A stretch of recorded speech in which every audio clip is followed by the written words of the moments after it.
Mesdames et messieurs, comme vous le savez déjà, le Cameroun, au même titre que de nombreux États dans le monde, fait face depuis quelques mois à la pandémie du coronavirus.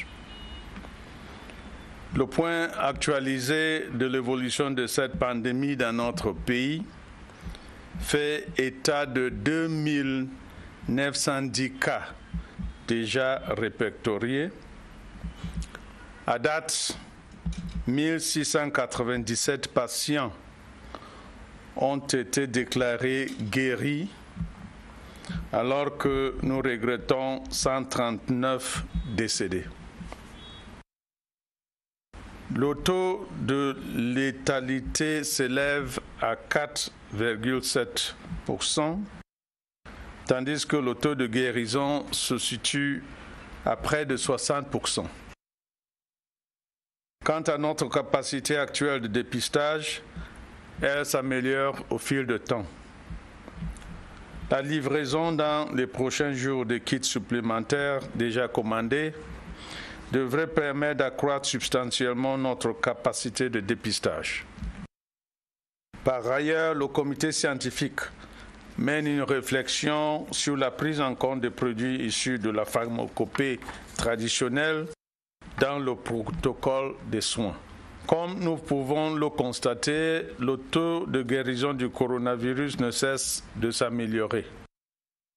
Toutefois, l'augmentation continue du nombre de personnes infectées nous incite à redoubler de prudence, d'ardeur et de persévérance dans la mise en œuvre des actions engagées au titre de la lutte contre ce virus.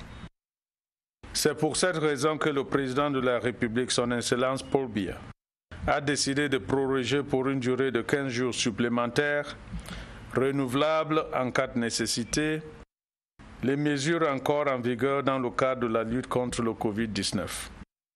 Il convient de rappeler qu'au regard des difficultés éprouvées par les entreprises dans certains secteurs d'activité et les ménages, le chef de l'État a décidé le 30 avril dernier d'assouplir quelques-unes des restrictions imposées dans le cadre de la lutte contre ce virus et d'accorder diverses facilités aux secteurs fragilisés par cette pandémie.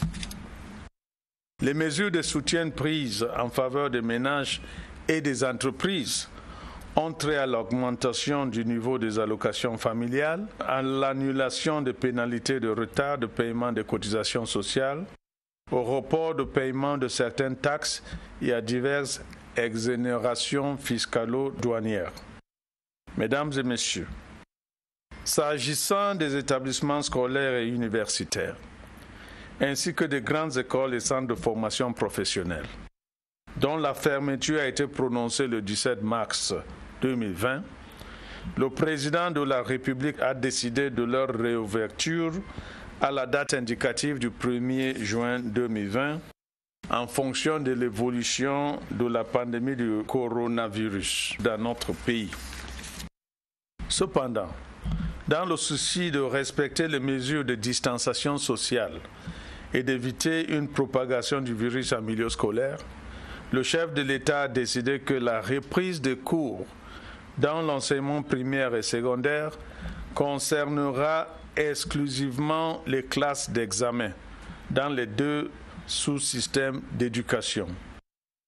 Dans le sous-système d'éducation francophone, il s'agit du cours moyen deuxième année pour l'enseignement primaire et des classes de troisième, de première et de terminale pour l'enseignement secondaire.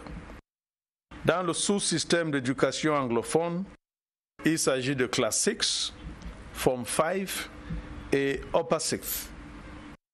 Des dispositions appropriées seront prises par le ministre de l'Éducation de base et le ministre des Enseignements secondaires pour assurer la bonne répartition des salles des élèves concernés par la reprise des cours en respectant les règles de distanciation sociale.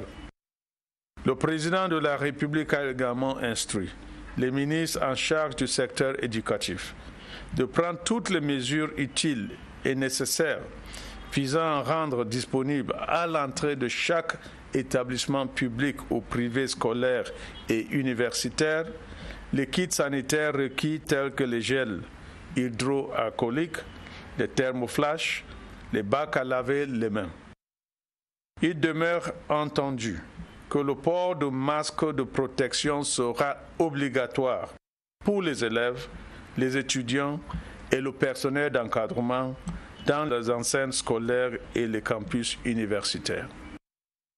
Je voudrais préciser à ce sujet que les parents d'élèves qui le souhaitent pourront fournir des masques de protection à leurs enfants. Ceux qui n'en disposeront pas se verront octroyer gracieusement des masques dans leurs établissements de référence, selon les modalités à préciser par les ministres compétents. Le ministre de l'Éducation de base et le ministre des Enseignements secondaires veilleront également à la clôture de l'année scolaire 2019-2020 et à la remise de bulletins aux élèves de classe intermédiaire du primaire et secondaire sur la base des évaluations réalisées au cours du premier et du deuxième trimestre. Pour ce qui est de la remise des bulletins, je précise qu'ils seront retirés dans les établissements scolaires par les parents d'élèves ou leurs représentants, suivant une programmation à définir par les chefs d'établissement. L'objectif étant d'éviter les regroupements dans les enseignes scolaires. Mesdames et messieurs, sensibles à la détresse de ces compatriotes retenus à l'étranger pour différents motifs à la suite de la fermeture des frontières, le chef de l'État instruit la prise en charge par le gouvernement de leur rapatriement. Le premier contingent de 795 de nos compatriotes a regagné le Cameroun au courant des mois de mars et d'avril 2020. Les opérations de rapatriement du deuxième contingent ont démarré le 9 mai dernier et ont permis le retour au pays de 930 Camerounais, soit un total de 1725 personnes déjà rapatriées. Elles ont été prises en charge dès leur arrivée au Cameroun, conformément au protocole sanitaire et au confinement en vigueur. Le recensement de nos compatriotes qui sont encore bloqués dans différents pays se poursuit à la diligence de nos représentations diplomatiques en vue de leur rapatriement.